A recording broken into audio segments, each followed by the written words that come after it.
అందరికీ నమస్కారం. జీతవనం సంక్రాంతి సంబరాలు ప్రత్యేక కార్యక్రమానికి అందరికీ స్వాగతం, సుస్వాగతం.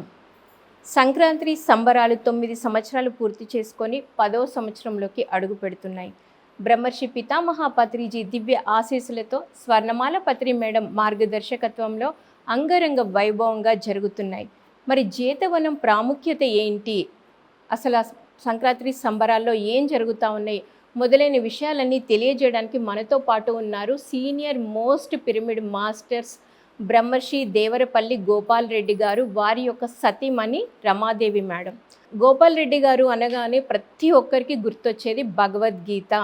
అసలు భగవద్గీత ఎవరు అంత అద్భుతంగా చెప్తారు అంటే పిఎస్ఎస్ఎం మూమెంట్ మొత్తం చెప్పేది సార్ పేరు మాత్రమే.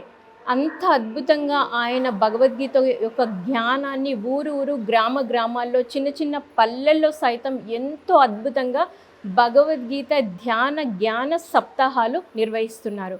మరి వారు జీతవనానికి ఎలా కనెక్ట్ అయ్యారు, 9 సంవత్సరాలుగా ఎంతో అద్భుతంగా జీతవనం సంక్రాంతి సంబరాల్లో వారి యొక్క భగవద్గీత కార్యక్రమాలను ఎలా నిర్వహిస్తున్నారు మొదలైన విషయాలన్నీ సార్ ద్వారానే స్వయంగా తెలుసుకుందాం.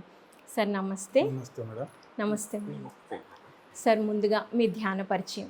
మేము 27 సంవత్సరాలు అంటే 1998లో ధ్యానంలోకి ప్రవేశించడం జరిగింది. ఫస్ట్ నా అనారోగ్యాల రీత్యా ధ్యానంలోకి రావడం జరిగింది.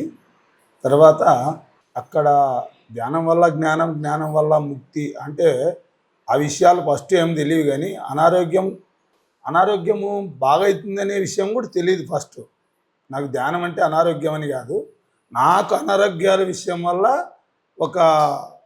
ఒకరి దగ్గర నేను భగవద్గీత గురించి విని భగవద్గీత చాలా గొప్పది, చాలా బాగుంటుంది అంటే శరీరం పోయే ముందు భగవద్గీత చదివి చనిపోతే అద్భుతం అనే విషయంతో ఆ భగవద్గీత మొదలు పెట్టడం జరిగింది.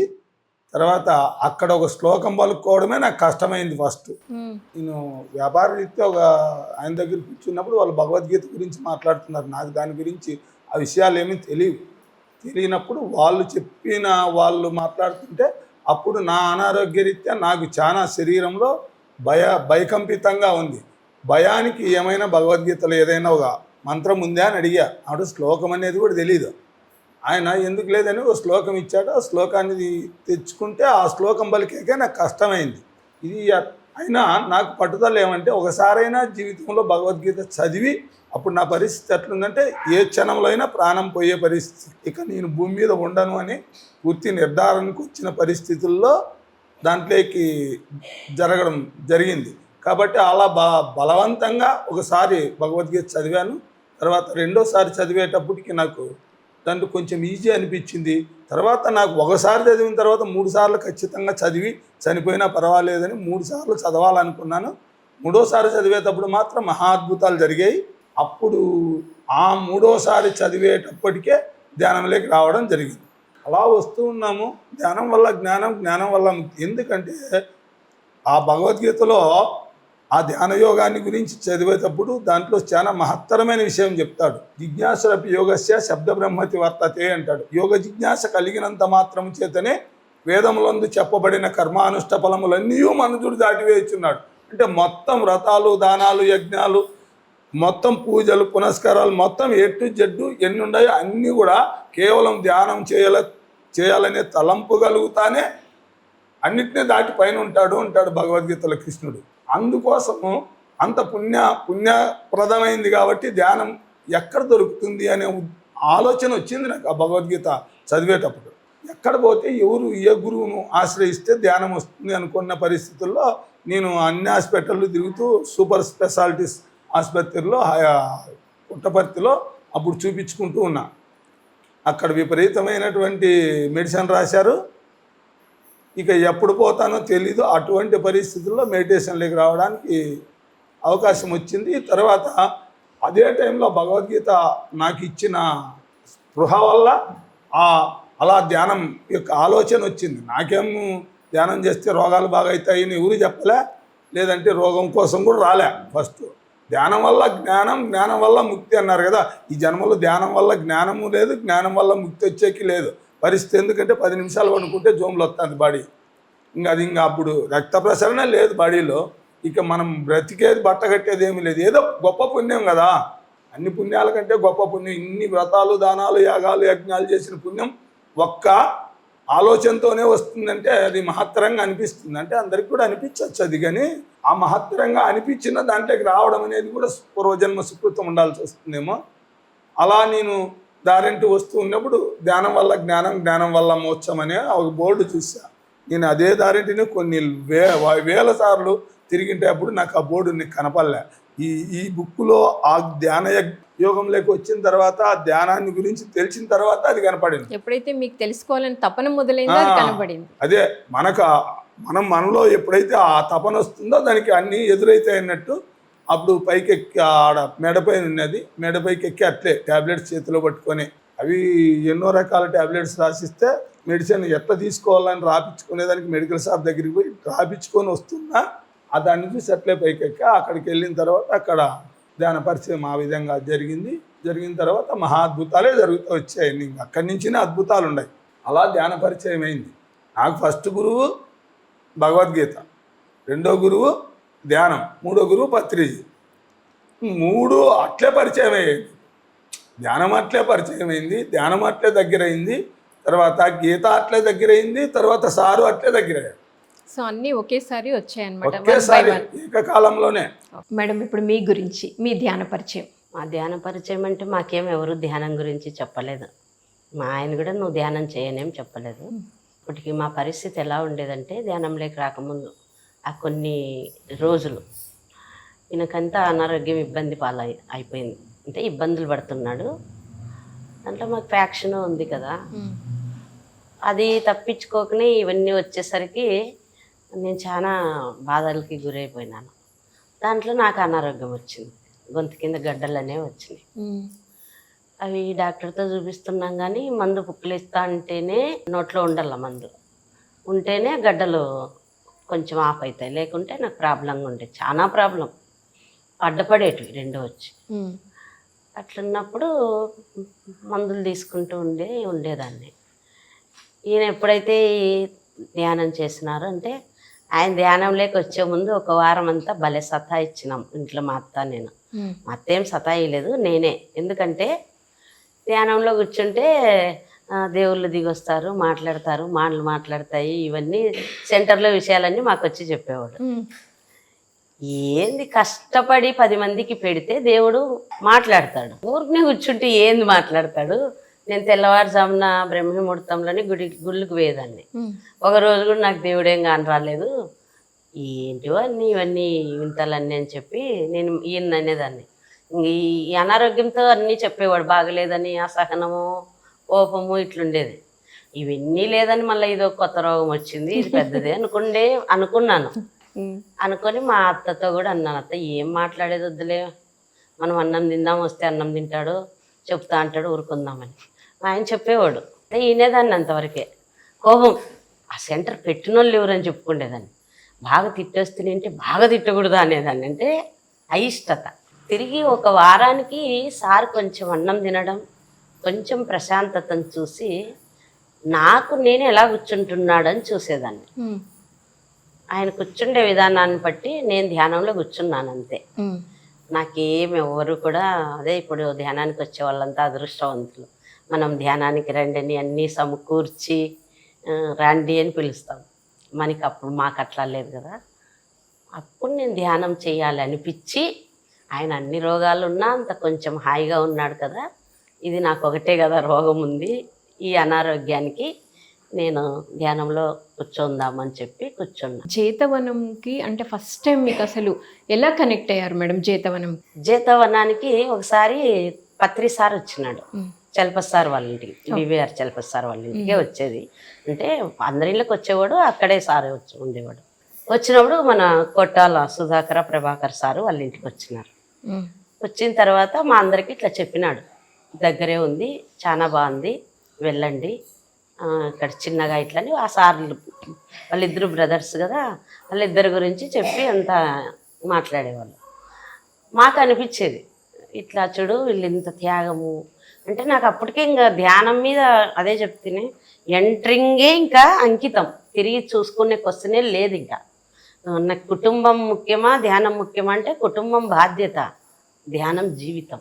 ధ్యానంలో ఉంటే కుటుంబం బ్యాలెన్స్ చేయడం ఎలా తెలుస్తుంది అని అర్థంతో, అంటే నాకు చదువు ఏం రాదు, నా ధ్యానమే నా అంతర్ముఖ ప్రయాణమే నాకు అన్నీ నేర్పించేది. ఎలా మాట్లాడాలి, ఎలా ఉండాలి, జీవితం మీద కష్టం నష్టం బాధ భయం ఇబ్బంది ఎట్లా అని చెప్పేది.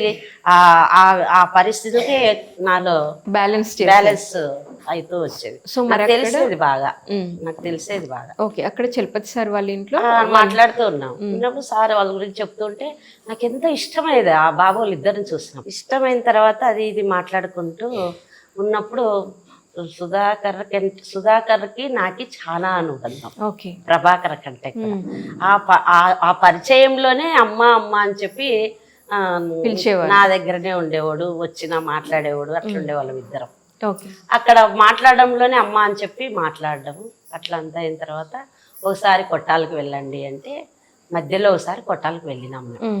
అక్కడ రాయచోటి నుంచి ఒక ఆయన వచ్చాడు, వ్యాన్లో వచ్చింటే సప్తాహం చేస్తున్నాం మేడం, చిత్తూరులో సప్తాహం ఉంది. వెళ్తారా సార్ వీళ్ళు కొట్టాలు వెళ్తాడారంటే ఆ కొట్టాల పేరు కూడా తెలియదు మాకు. ఏం కొట్టాలు అంటే ఆడ సుధాకర ప్రభాకర్ అనే బ్రదర్స్ ఉన్నారు, వాళ్ళు చాలా అద్భుతంగా సేవలు చేస్తుంటారు, ఆడ భలే చేసుకుంటాంటారు వాళ్ళు. మీరు ఒకసారి పోయిరండి సార్, ఎట్లా వాళ్ళ కారు ఉంది కదా కారులో పోయిరండి అని చెప్పారు. మాకేం పని ఉందిలేని మేము పోలే. తర్వాత వచ్చిన తర్వాత మళ్ళా అప్పుడు తెలిసింది వాళ్ళ గురించి. తర్వాత మేము ఏడో కలిసినప్పుడు సప్తాహం పెట్టిల్లని సుధాకర్ అడిగినాడు. సంక్రాంతి సంబరాల్లో సప్తాహం సంబరాలు లేవు అప్పుడు. ఓకే, అప్పుడు ఇంకా స్టార్ట్ సంబరాలు లేవు. సంబరాలు వచ్చిందే భగవద్గీత తర్వాతనే సంబరాలు వచ్చింది. ఓకే, ఫస్ట్ టైం మీరు సప్తాహంతోని జేతవనంలో అడుగు పెట్టారు. ఓకే, అది పెట్టడంలో ఎట్లా సమ్మర్లో మే నెలలో ఫుల్ ఉంటుంది కదా వేడి, మే నెలలోనే మామూలు పెట్టేవాళ్ళు, కంటిన్యూ పెట్టినారు అప్పుడు నుంచి క్లాస్. అప్పుడు వాళ్ళు ఎంత ఫస్ట్ ఇంకా నాకు వాళ్ళకు ఏం పెద్ద పరిచయం లేదు. 200 గ్రామాలు వాళ్ళు ప్రచారం చేసినారు. తర్వాత కొన్ని వేల పోస్టర్లు వేసినారు అప్పుడు వాళ్ళు. మా ఊరు గొర్రెలు కాసుకునే వాళ్ళు పోయే వాళ్ళు కూడా, ఏం సార్ మీ ఆడు చూసినా యా ఊర్లో చూసినా మీ పోస్టర్లు ఉన్నాయని అడిగినారు. మా ఊర్లో వాళ్ళు అంటే మాకు వాళ్ళకు 80-100 కిలోమీటర్లు. వాళ్ళ మేతల కోసం ప్రభాకర్లు ప్రచారం బ్రహ్మాండంగా చేసినారు. అది ఎందుకు చేసినారు కానీ దయాల్ మేడం అని సోమేంద్రపల్లి పార్వతమ్మ అని ఉండేది. ఆమె అనిందంటే ఏంది ఇది, ఎవరో అబ్బాయి తెలియని కూడా తెలియదు గోపాల్ రెడ్డి అంట, వీళ్ళు ఇంత పూసుకొని ఇన్ని పల్లెలు తిరిగి ఇంత కష్టపడుతున్నారు, ఏమిది అని చెప్పి అనుకుందంట. కానీ ఆమెకి ఏమో అర్థం, ఎవరికి అర్థం కాదు. అది స్కెచ్ ఎట్లుంటుంది అనేది అర్థం కాదు. అక్కడి నుంచినే ఇంక ఎనర్జీ స్టార్ట్ అక్కడ. ఆ సంవత్సరమే ఇంకా మళ్ళా వచ్చే సంవత్సరం జనవరి నుంచినే స్టార్ట్ అయింది మళ్ళా సంక్రాంతి సంబరాలు. భగవద్గీత సప్తాహం అయిపోయినాక నెక్స్ట్ సంక్రాంతి సంబరాలు ప్రారంభమయ్యాయి. ఓకే, ఈ సంక్రాంతి సంబరాల గురించి పత్రి సార్ ఏం చెప్పేవాళ్ళు, అసలు వాటి గురించి మీ మాటలు? ఈ మామూలు సంక్రాంతి సంబరాలు అంటే మనం ఆడ యజ్ఞం చేసుకుంటాము, ఇక్కడ సంబరాలు చేసుకుంటాము అని చెప్పేవాడు పత్రి సార్. అంటే మాకు తర్వాత మేము అక్కడ పోయిన తర్వాత పూర్తి సమ్మర్ వేడి ఫుల్ ఉంది.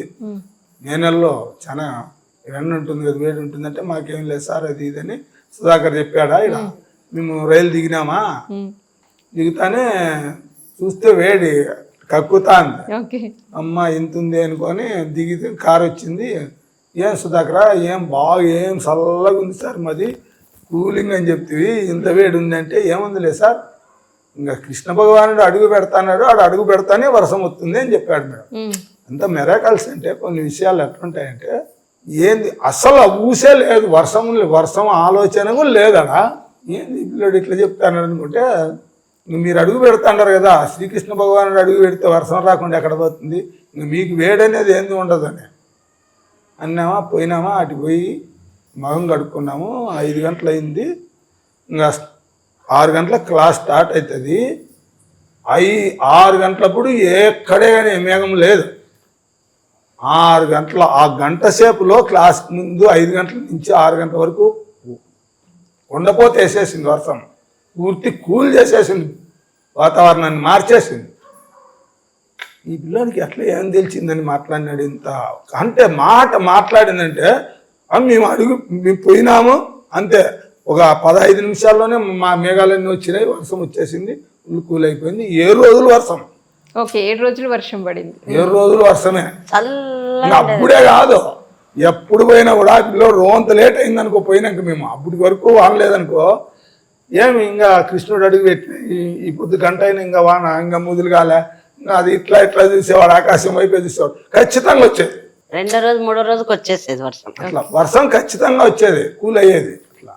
అట్లా జరిగింది సుధాకర్. అంటే చాలా విశ్వాసం కూడా, ధ్యానం అంటే భారీ విశ్వాసం. పత్రి సార్ అంటే ఇంకా చెప్పనక్కర్లేదు విశ్వాసంలో. వాళ్ళ ఫ్యామిలీకి అందరికీ అంతే, చెప్పనక్కర్లేదు. ఆ యజ్ఞంతోనే పూర్తి అనుబంధం అయిపోయింది. ఇంకా అక్కడి నుంచినే ధర్మారం పరిచయం లేదు వాళ్ళకప్పుడు. ఇంకా అప్పటి నుంచి ధర్మారం పరిచయము ఆ యజ్ఞంలోనే పూర్తిగా.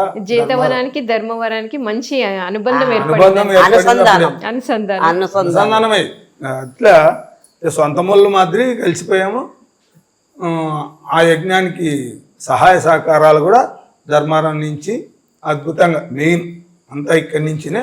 అంటే వాళ్ళ సేవలు చూస్తే మా సుధాకర్ల ప్రభాకర్ల సుధాకర భోజనాలు చేస్తూ ఉంటారు. అంటే నేను ఎక్కువ వాళ్ళతోనే ఉండేదాన్ని. పోతే ఆడ భోజనాలు చేస్తారు. అప్పుడు చిన్న సెట్ ఉండేది, ఇప్పుడన్నా బ్రహ్మాండంగా నిర్మించుకోగలిగినారు. ఆ దాంట్లో వంట చేసేవాళ్ళు. వర్షం వస్తుంది, కారుతుంది, అట్లా చాలా ఇబ్బంది పడ్డేవారు. అప్పుడు భోజనం చేస్తే ఎక్కువ జనం వచ్చేవాళ్ళు, అందరికీ పెట్టేవాళ్ళు. ఆకలి అవుతా అంటుంది, మేము తినాలని నేను పోతా, వీళ్ళందరికీ పెట్టేసి నేను రా నాన్న తిందామంటే, తినకూడదమ్మా అందరు తినాలి, అతిథి దేవోభవ అని చెప్పి ఎప్పుడే కానీ వాళ్ళు లాస్ట్ దాకా భోంచేసే వాళ్ళే కాదు. ఒక్కోసారి భోజనం కూడా ఉండేది కాదు వాళ్ళకి. నీళ్లు తాగి కూడా పనుకుండేవాళ్ళు, మజ్జిగ ఉంటే మజ్జిగ తాగి కూడా పనుకుండేవాళ్ళు.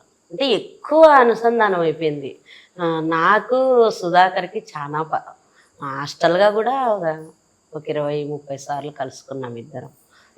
ఎలా ఉంటుంది, ఎట్లుండాలి మనం. మరి ఇప్పుడు ఎలా ఉంది మేడం? అంటే ఇప్పుడు సార్ లేరు కదా, సుధాకర్ సార్ లేరు, మరి సంబరాలు అవన్నీ ఎలా జరుగుతూ ఉన్నాయి? లేరు అనేది కాదు నాన్న, వ్యక్తిగతంగా లేరు, శక్తివంతంగా అందరూ ఉన్నారు. ఎక్కడ సత్కర్మ చేస్తారో అక్కడంతా పాలు పంచుకోవడం. అంటే ఏది లేకుంటే ఇప్పుడు నా దగ్గర మజ్జిగ లేదంటే నువ్వు మజ్జిగ నాకు ఇచ్చినట్టు, నీ దగ్గర పప్పు లేదంటే నీకు నేను పప్పు ఇచ్చినట్టు, అట్లా అనుసంధానమైంది. పత్రి సారు చెప్పేవాడు ఎప్పుడన్నా, హాస్టల్లో కాళ్ళును భూలోకము ఏకం అవుతుంది, ఆ లోక పరిస్థితి ఈ లోక పరిస్థితులు పంచుకుంటారని. అంటే ఇప్పుడు నువ్వు క్వశ్చన్ వేస్తుంటే జీతవనం గురించి ఎలా అని మేము ఆన్సర్ ఇస్తున్నాము, అలాగా ఆన్సర్ ఇచ్చుకునే రోజులు వస్తాయి అని పత్రి సారు ఎప్పుడు చెప్పేవాళ్ళు. అది కరెక్ట్ నిజమైపోయింది. అంటే నా దృష్టిలో నాకు అంటే నేను అవన్నీ చెప్పేవి కాదు. అంటే నేను ఎక్కువ ఆధ్యాత్మికంగా ఎలా నన్ను నేను పొందాలంటేని ఇవి కౌన్సిలింగ్ అడిగేదాన్ని. అక్కడ విశేషాలు చెప్పేవాడు. ఒకసారి దుఃఖకరంగా ఉంటారు, ఒకసారి అంటే భౌతిక జీవితంలో ఉంటాం కదా అప్పుడప్పుడు, అట్లా అన్నీ మాట్లాడుకుంటూ ఉండేవాళ్ళం. అట్లా జీతవనం గురించి చాలా అద్భుతంగా చెప్పేది. ఎలా నాన్న అంటే మీరందరూ ఉండలేదా అనేవాడు. ఎప్పుడన్నా అడిగితే, ఎప్పుడన్నా ఏం సుధాకర్ నాన్న అంటే మీరంతా ఉండారులేమా, ఏముందిలే అని చెప్పేవాళ్ళు. అంటే హాస్టల్గా చాలా గైడింగ్ చేస్తూ ఉంటారు నాకు. ఇట్లా అది అలా సార్ గురించి మహానుభావుడు, మనకి దొరకడమే వరం, మేము ఇంకా ఉంటే ఇంకా బాగా చేసిందాం అన్నట్టు. అంటే ఇంకా బాగా ఇంప్రూవ్మెంట్ అయ్యిండు అని. అంతకంటే బ్రహ్మాండంగా మన జీతవనం ప్రభాకర్ సార్ అద్భుతంగా, లోటే లేదు, అద్భుతంగా ఇంకా 4 అనుకున్నాము. ఈ అబ్బాయికి ఇబ్బంది అనేమో, ఏంటంటే ఉద్దురు ఉండడం వేరు, ఒకటే చేయడం వేరు కదా. ఒకడైనా ఏమాత్రం లోటు లేకుండా ఇంకా అంతకంటే ఎక్కువ రెట్టింపుగానే చేస్తున్నాడు. ఉత్సాహంగా పలకరింపడం. అంటే ఫస్ట్ లో కొంచెం డల్ అయిపోయాడు కానీ మనిషి ఈ రకంగా అయితే ఇబ్బంది ఏమో అనిపించింది. అయినా లోటు ఏమీ లేకుండా మళ్ళీ భర్తీ చాలా అద్భుతం.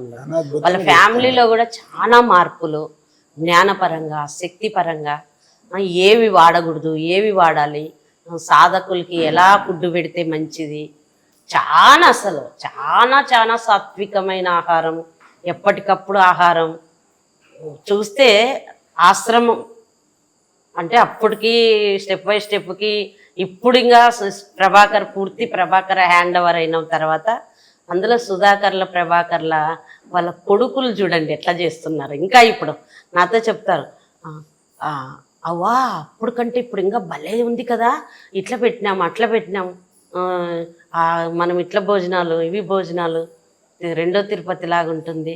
ఖచ్చితంగా వైబ్రేషన్ అలాగనే మనకి చేస్తూ యద్భావం తద్భవతి. మన భావం అలా ఉంది, వాళ్ళ సేవలు అలా ఉన్నాయి. ఒకసారి వాళ్ళందరినీ చూస్తే అనిపిస్తుంది. మనం ఒకరోజు బంధువులు వస్తే అమ్మో అబ్బో అంటాం, ఒక 2000 మందికి భోజనాలు చేయడానికే అంటున్నాం. వాళ్ళు నిత్యము ఎంత జ్ఞానం ఎంత శక్తి తెలుసుకుంటే అంత అంకిత భావంతో చేస్తారు. అషమాష కాదు కదా. అంటే ధ్యానం, నువ్వు అదే గోపాల్ రెడ్డి సార్ నిందాక అన్నావు ధ్యానం అని. ఇంకా ధ్యానాన్ని తనతో ఆ ధ్యాన సాధనని అర్థం చేసుకుంటే ఇంతకంటే గొప్ప నిదర్శనాలు ఏమైనా ఉంటాయా? అసలు ఎలా ఉంది ఇప్పుడు కొట్టాల, అసలు అద్భుతంగా అన్ని మొత్తం పిరమిడ్లే. ఎక్కడ పోయినా ప్రకృతి మాట్లాడుతుంది. అక్కడికి పోతే ఆ అనుభూతితో నడిస్తే ప్రతి అడుగు మాట్లాడినట్లుంటుంది. భూమాత పులకరిస్తూ ఉంటుంది. అంత సుందరవదనంగా తీర్చిదిద్దుతున్నాడు మన ప్రభాకర్ సార్ కుటుంబం. అట్లా కంటిన్యూగా ప్రతి సంవత్సరం కరోనా వచ్చేంత వరకు కరోనాలో ఇంకా దిక్కులేని పరిస్థితుల్లో అది నిలిచిపోయింది. కానీ ఆ సంవత్సరం నుంచి కంటిన్యూగా భగవద్గీత కూడా కంటిన్యూ జరిగింది. ప్రతి సంక్రాంతి సంబరాల్లోనూ మెయిన్ క్లాసు నాదే పెడుతూ వచ్చారు. 3 రోజులు ఇప్పుడు వరకు కూడా. ఇప్పుడు 9 అయినాయి కదా, 9 రోజుల్లో ఈ 9 యజ్ఞాల్లో కూడా కంటిన్యూగా భగవద్గీత కానీ భాగవతం కానీ ఇదే ఒకటే అనేదే కాదు. తర్వాత ఫస్ట్ కొన్నాళ్ళు భగవద్గీత కానీ మళ్ళా భాగవతము 2 ఏళ్ళు అట్లా మార్చి నిన్న సంవత్సరం ఆత్మబోధ చెప్పా. ఏదో జ్ఞానం అనేది మెయిన్ పాయింట్. టైం కేటాయించి వాళ్ళు ఖచ్చితంగా బాల వికాస్ చిన్నపిల్లలకి కూడా చాలా బాగా ప్రోగ్రామ్స్ చాలా ఎలా జేతవనంలో జరుగుతుంది. ఎంత బాగా అసలు ఆ నెల మౌన ధ్యానం 7 రోజులు సాధకులకి అత్యంత ఆశ్రమమ్మ. హిమాలయాలకి వెళ్ళాలని కాదు, 2వ హిమాలయాలే ఇక్కడ ఉండేది జేతవనం ఖచ్చితంగా. ఎందుకంటే ప్రకృతికి ఎంతో అనుసంధానంగా జనాలకి దూరంగా చాలా అద్భుతంగా. అదే ఇంత ధ్యానం ఇంత జ్ఞానం ఉన్నా కూడా ఒకసారి నాకు అనిపిస్తుంది వీళ్ళు ఎట్లా చేసుకుంటారో కొన్ని పరిస్థితుల్లో వచ్చినప్పుడు ఎట్లా అనేవాడిని నేను. మీరు ఇంత పెట్టుకోకూడదు కదా, ఎంతవరకు ఉంటే అంతవరకు కుదించుకొని చేసుకోవచ్చు కదా.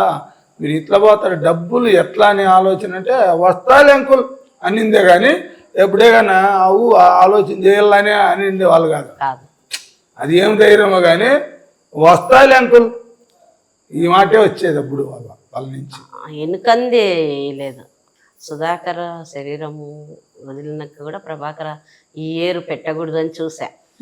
నేనైతే ఒప్పుకోలేదు ఫోర్స్ చేస్తే. నానా పెట్టే తీరల్లా, అది కంటిన్యూ అవ్వాలా. ఆ పవర్ మనకి ఇప్పుడు తెలియకపోవచ్చు, కాసేపు మీకే తెలుస్తుంది. ఖచ్చితంగా పెట్టాలా నాన్న అంటే మళ్ళీ నెక్స్ట్ ధ్యానంతో అద్భుతంగా పోయి ధర్మవరములు పోయి వచ్చి అమ్మ ఎప్పుడూ అనుభూతి పొందలేదు ఈ ఏరు పొందినట్లా అని. ఆ ఏరు మేము పోలేదు. చాలా అద్భుతంగా కొట్టాలంటే ప్రతి ఒక్కరికి కూడా ధ్యానాశ్రమం అమ్మ. మరి 9 సంవత్సరాలు పూర్తి చేసుకొని 10వ సంవత్సరంలో అడుగు పెడుతున్న సందర్భంగా మరి మీ ఇద్దరు దంపతులు ఆ ఇద్దరు అన్నదమ్ములకి ఒక్కసారి శుభాకాంక్షలు తెలియజేయండి. వాళ్ళకు హ్యాట్సాప్. ఏమంటే అంతకంటే ఏం మానవుడు ఏం చేయగలుగుతాడు, అంతకంటే గొప్పగా ఏం చేస్తాడు. వాళ్ళకి వాళ్ళ శక్తి ఎంత ఉందో అంతా వినియోగించి వాళ్ళు లోక కళ్యాణం కోసం ప్రయత్నిస్తున్నారు. కాబట్టి అంతకంటే మానవ జీవితంకు ఏమీ అవసరం ఉండదు.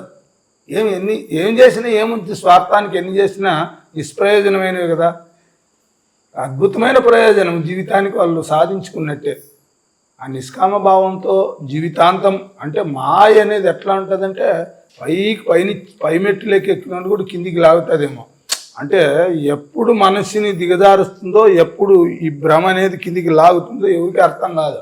ఎంత సీనియర్ మాస్టర్ అయినా, ఎంత జ్ఞానం ఉన్నా ఈ స్వభావం అదే చెప్తాడు. ఎంత జ్ఞానవంతుడైనను స్వభావం అనుసరించే ప్రవర్తించిన భూతజాలములన్నీ ప్రకృతిబద్ధములే. స్వభావం అనుసరించే ప్రవర్తించిన కానీ విరుద్ధం గలం. గుణం ఎట్లా ఉంటుందంటే కొన్ని కోట్ల జన్మల సంస్కారం, దాంట్లో ఎన్నో సంస్కారాలు ఉంటాయి. ఏ సంస్కారం ఎప్పుడు వస్తుందో ఎప్పుడు మనం అటాక్ చేస్తుందో తెలియదు. మనం ఊహించని కూడా ఊహించుకోలేము. ఊహించని సందర్భాలు కూడా రావచ్చు. ఇంక అయిపోయిందిలే మనం పై మెట్లో ఉన్నామన్నప్పుడు కూడా కాలు పెట్టి లాగే అవకాశం ఉంటుంది. ఏ మాత్రం కానీ మోహానికి విలువ ఇవ్వకూడదు. గుణము అంటే మాయ అంటారు. మాయ అంటే 3 గుణాల కలయికే మాయ. మన సంస్కారాలే మా గుణ ప్రభావమే మాయ. కొన్ని కోట్ల జన్మలుగా మోహం పెంచుకుంటూ ఉంటాం. ఆ మోహం ఎప్పుడు కిందికి లాగుతుందో మనకు అర్థం కాదు. మనకు ఉండాల్సిందంతా మెయిన్ మన ధ్యాన శక్తి అంతా ఎక్కడ ఉపయోగం అంటే, మన జ్ఞానం అంతా ఎక్కడ ఉపయోగపెట్టుకోవాలంటే, మనకు వ్యతిరేక పరిస్థితులు ఎదురై పూర్తిగా తలకిందలవుతుంది అన్నప్పుడు కూడా ఏం తలకిందలవుతుంది? ఏంది లేదు, ఇదంతా భ్రమ, ఇంత మెస్మరిజమే. ఇది ఉంటుంది పోతుంది, అది ఏం వాస్తవం కాదు కదా అనే జ్ఞానం కింద ఉంది నిలబడితే దానికి నిలబడడానికి ధ్యానం శక్తి కావాలా, జ్ఞానం కావాలా. ఈ రెండింటిని వాడుకొని నిశ్చలంగా ఉండగలిగితే వాడి జన్మ ధన్యం. అటువంటి దారిలో వాళ్ళు ప్రయాణిస్తున్నారు. ఇటు ముందుకు కూడా అలానే ప్రయాణించి వాళ్ళు హ్యాపీగా ఉండాలని కోరుకుంటాం. బ్రదర్స్ గురించి చెప్పాలంటే వాళ్ళ భార్యల గురించి నాకు ఎక్కువ, అంటే నేను అక్కడికి వెళ్తే వాళ్ళతో ఎక్కువ అనుబంధంలో ఉంటాను. అసలు ఎలా అంటే వచ్చిన వాళ్ళని ప్రతి ఒక్కరిని కూడా పలకరించి మాట్లాడించి సంవత్సరానికి ఒకటే అంటారు వాళ్ళకి లేక ఇక్కడ రారమ్మా, ఇక్కడ ధ్యానం చేసుకోవడానికి వస్తున్నారు, వాళ్ళని ఎంత అద్భుతంగా మనం చూసుకోవాలి అని అంత అద్భుతంగా సేవలు చేస్తున్నారు. ఇంకొక విషయంలో వాళ్ళ గురించి చెప్పాలి అంటే జన్మకి సార్థకత అతి అద్భుతంగా చేసుకోగలుగుతున్నారు వాళ్ళు. ఇంతకంటే ఇంకేమి, ఏదైతే తెలుసుకుంటున్నారో అందులో జీవిస్తున్నాడు మన సుధాకర ప్రభాకర్లు. ఏది సత్యం తెలుసుకుంటున్నారో ఆ సత్యంలోనే జీవిస్తున్నారు. వాళ్ళ బిడ్డలు కూడా అలాగనే ఉన్నారు. ఇంకా వాళ్ళకి ఇంతకంటే ఇంకేమి, ఇప్పుడు 10 కోట్లు 100 కోట్లు ఈ కోట్లని సంపాదించి శరీరం వదిలిన తర్వాత జీరోలోకి వెళ్ళిపోతారు. వాళ్ళు జీరోలోకి కాదు 1లోకి వెళ్ళిపోతున్నారు. సున్నాలు పోతూనే ఉంటుంటాయి జన్మలకి. అటువంటి గొప్ప సంపదని సంపాదించుకుంటున్నారు కొట్టాల సుధాకర్ల ప్రభాకర్ల. వాళ్ళ కుటుంబం అంటేనే చాలా గౌరవం, సేవ, చక్రవర్తులు వాళ్ళు. అదే సార్ చెప్తూ ఉంటారు, సేవ, ధ్యానులకి సేవ చేసేవాళ్ళు, త్యాగం చేసేవాళ్ళు. అసలు రెండోది ఆలోచించేవాళ్ళు కాదు. నాకు ఎక్కువ స్నేహం ఆ అమ్మాయిలు ఇద్దరు కూడా. అక్కడికి వెళ్తే అన్నీ మాట్లాడుకుంటూ ఉంటాం చాలా బాగా. నాకు ఆశ్చర్యం అవుతుంది, నవ్వొస్తా ఉంటుంది. తిన్నారా అన్న, అందరు తినాలి అంటే అంత తెలుసుకుంటున్నారు. మగం ఎప్పుడు మగంలో కూడా వాళ్ళకి చిరునవ్వు సంవత్సరానికి వస్తుంది తప్ప డిసప్పాయింట్ రాలేదు. ఇంకా ధ్యానం గొప్పతనం, జ్ఞానం గొప్పతనం, ఆ కుటుంబం కొట్టాల సుధాకర్ల ప్రభాకర్ల కుటుంబం ఇంకా గొప్పతనాన్ని ఇంకెక్కువ కొనియాడకూడదేమో నాకు తెలిసి. అటువంటి మహానుభావులు గడపడం కూడా ఎక్కువ రోజులు ఎన్నో, అంటే సప్తాహాలు ఎన్నో పోతామనుకో, 3, 4, 5 చేసిన సప్తాహాలు ఏరియాలో ఉంటాయి. పోయినప్పుడల్లా 7 రోజులు ఉంటాము, అట్లా 30, 40 రోజులు ఉంటాము. ఈ దీంట్లో మాత్రం కొన్ని 100 రోజులు, కొన్ని 100 రాత్రులు, కొన్ని 100 పగుళ్ళు అక్కడ వాళ్ళతో గడిపాము. అదే సంబంధం లేకుండా ఏది జరగదనేది. కరోనా వచ్చి నాకు కొంచెం హెల్త్ ఇబ్బంది అయింది. అంటే కరోనా ఏం రాలేదు, కొంచెం ఇబ్బంది అయింది. అయిన తర్వాత సుధాకర్కి ఎవరో చెప్పినారు మేడంకి ఇలా అని. ఎన్నిసార్లు ఫోన్ చేసి ఫస్ట్ కొట్టాలకు వచ్చేయండి, ప్రకృతిలో ఉందాము, ఎట్లుంటుందో చూడండి, ఆధ్యాత్మికంగా చర్చించుకుందాము, మన జీవితం ధన్యం చేసుకుందాం, బాగా సాధన చేసుకుందాం అంటే అప్పుడు అనిపించింది ఒకసారి వెళ్తే ఇంకా బాగా ధ్యానం బాగుంటుంది కదా అనిపించింది. అంటే అంత అనుబంధం ఉంది జేతవనంతో. ఆ ఇద్దరి ప్రేమ పంచుతారన్నమాట ఖచ్చితంగా. అది అంటే మాటల వరకు కాదు, మేము వాళ్ళతో కలిసి ఉన్నాం కాబట్టి వాళ్ళ విలువ చెప్పలేదు. స్టేషన్లో మమ్మల్ని వదిలేకి వస్తారు కదా, ఆ రోజు 9 గంటలకు వచ్చిందంటే 2:30, 3 అవుతుంది ఒక రోజు. ఆ ట్రైన్లు రావు, మీరు పోండి, మేము ఎట్లా ఉన్నాం, మేము ఒకరిమే లేము కదా, మేము 4 ఉన్నాం కదా, మీరు పోండి అన్నీ కూడా పోయేవాళ్ళు కాదు. వాళ్ళు దోమలు ఎట్లా కొడతా అన్నీ పాపం అట్లే కూర్చుండేవాళ్ళు రైల్వే స్టేషన్లో. ఏముంది లెంకుల్, ఏముంది లెంకుల్, ఏముంది లెంకుల్. ఎవరైనా ఎవరు వచ్చినా కూడా అలా పికప్ చేసుకొని లేదా మనసుని పంపించి చాలా అద్భుతమ్మా. ఎవరైనా చూడని వాళ్ళు కూడా ఈ పిఎంసి ద్వారా జీతవనాన్ని చూడని వాళ్ళు కూడా వస్తే తెలుస్తుంది ఆ జీతవనం యొక్క దైవ శక్తి అనుభూతి, ఆ యోగుల శక్తి అనుభూతి, ధ్యానం యొక్క గొప్పతనం, గురువు అడుగు పెట్టిన ఆ యొక్క భూమాత పవర్. కొటాలకి వెళ్తే, సుధాకర్ల ప్రభాకర్ల ఆశ్రమానికి వెళ్తే ఎవరికైనా తెలుస్తుంది. అలా తెలుసుకోవడానికైనా కొటాలకి ప్రతి ఒక్కరూ వెళ్ళాలి. నెక్స్ట్ జీతవనం 10వ సంవత్సరం సంక్రాంతి సంబరాలు వస్తున్నాయి. అంటే ముందు సంవత్సరం కంటే నిన్న సంవత్సరం వైబ్రేషన్ కూడా అద్భుతంగా ఉంది. చాలా మార్పు ఉంది. అలాంటి వైబ్రేషన్లో మనం 3 రోజులున్నా మన కర్మ దగ్ధమవుతుంది. అదే చెప్తాడు కదా, జ్ఞానాగ్ని దగ్ధ కర్మానము. అలా జ్ఞానము వస్తుంది, ధ్యానము వస్తుంది, సంబరము ఉంటుంది, అద్భుతమైన భోజనాలు ఉంటాయి, రకరకాల భోజనాలు, పూటకి మార్పులు. చాలా వైభోగంగా ఉంటుంది సంక్రాంతి సంబరాలు. ఇంకంతకంటే ఇంకేమి వాళ్ళ గురించి మేమైతే కొంచెమే చెప్తున్నాం, చెప్పలేము ఆ బిడ్డల గురించి. Thank you madam, thank you sir. మరి ఎంతో చక్కగా మీ ఇద్దరి యొక్క ధ్యాన పరిచయాన్ని, సంక్రాంతి సంబరాల విశిష్టతని, ఆ ఇద్దరు బ్రదర్స్ వాళ్ళ యొక్క ఫ్యామిలీ గురించి ఎంతో చక్కగా తెలియజేశారు. Thank you so much. ధన్యవాదాలు నాన్న.